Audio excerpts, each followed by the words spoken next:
ह से हिंदू, म से मुसलमान, इसी का नाम है हिंदुस्तान। आज केंद्र सरकार ने वक्फ बिल अमेंडमेंट बिल को आनन फानन में पास कराने का प्रयास किया, जिसका विरोध हमारा नेता बैरिस्टर असदुद्दीन ओवैसी साहब ने जमकर करने का काम किया। और जितने भी जेपीसी में ज्वाइंट कमेटी जो बनी थी पार्लियामेंट की, उन सभी सांसदों का एक ही कहना था कि जो सुझाव हमसे लिया गया उस सुझाव को उस बिल में नहीं जोड़ा गया।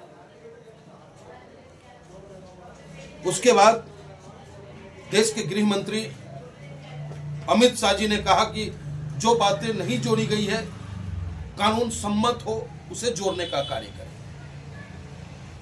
फिर हमारे नेता बैरिस्टर असदुद्दीन ओवैसी साहब, बनर्जी साहब, इमरान मसूद साहब सरीके जो भी मेंबरान थे, उसमें जो भी सदस्य थे, उन सब ने जाकर के अपनी आपत्ति दर्ज कराई।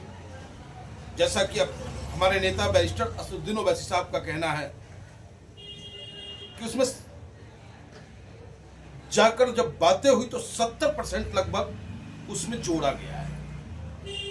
लेकिन बात यह आती है, मुखालफत कहां है, विरोध कहां है? वक्फ बोर्ड बिल अमेंडमेंट का विरोध क्यों? उसे सोचना होगा, समझना होगा। क्या किसी सनातन धार्मिक बोर्ड में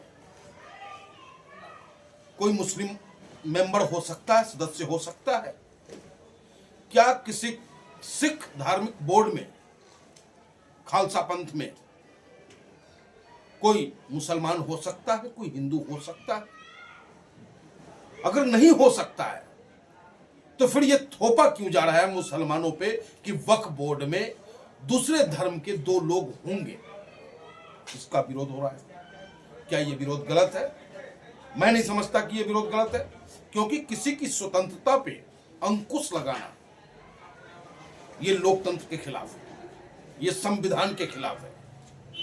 यह वक्फ बोर्ड कोई आज नहीं बना, यह आज सरकार आई, आज बन गया, जिसका मुखालफत हो रहा है, जिसका विरोध हो रहा है, ऐसा कुछ नहीं है। दूसरी बात है, विरोध होने की वजह है, विरोध यह है क्योंकि जो मुसलमान हमारे हिंदुस्तान के रहने वाले हैं, उन्हें डर है, क्योंकि भारतीय जनता पार्टी जिस आइडियोलॉजी को लेकर के राजनीति करता है, जिस आइडियोलॉजी जो उनका अपना सिद्धांत है, प्रिंसिपल है,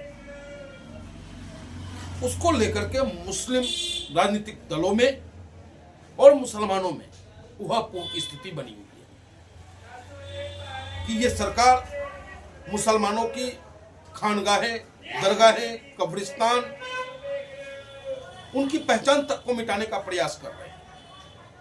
अगर ऐसा है तो इसका मैं पंडित मनमोहन झगामा पुरजोर विरोध करता हूं और अपने नेता की आवाज में इनकलाब जिंदाबाद का नारा देता हूं।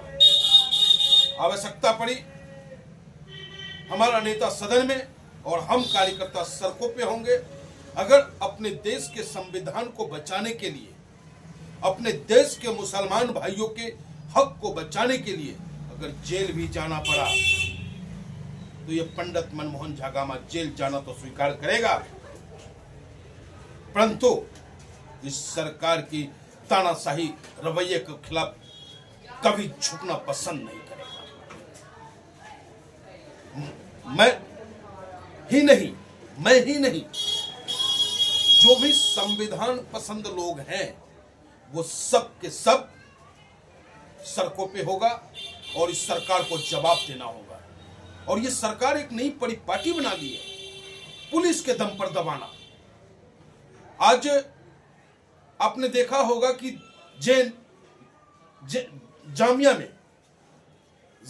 के अंदर में स्टूडेंट प्रोटेस्ट करता है। क्यों करता है? क्योंकि उसे वो दिन याद है जब दिल्ली की पुलिस जामिया में घुस करके गोली चला रही थी, तो उसकी वर्षी पे वो प्रोटेस्ट कर रहे थे।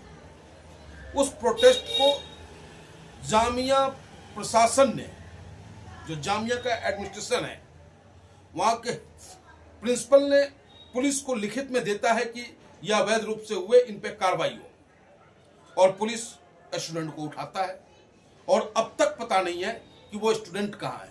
तो इस सरकार की परिपाटी रही है कि हर उस आवाज को कुचल दो जो हक और सच की बात करता हो।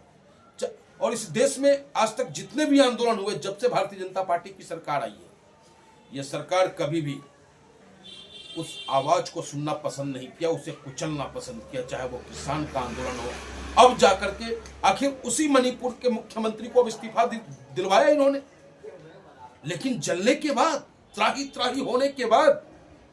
लेकिन इस सरकार को सोचना होगा कि ये सरकार,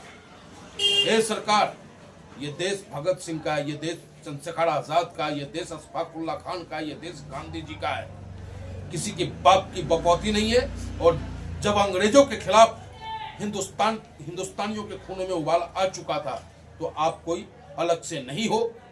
इसलिए कोई भी निर्णय लेने से पहले देश हित में आपको सोचना है, संविधान हित में सोचना है। ये मांग पंडित मनमोहन झागामा ऑल इंडिया मजलिस इत्तेहाद मुस्लिमीन की तरफ से करता है। जय हिंद, जय भारत, हिंदुस्तान जिंदाबाद, संविधान जिंदाबाद, हिंदू मुस्लिम एकता जिंदाबाद।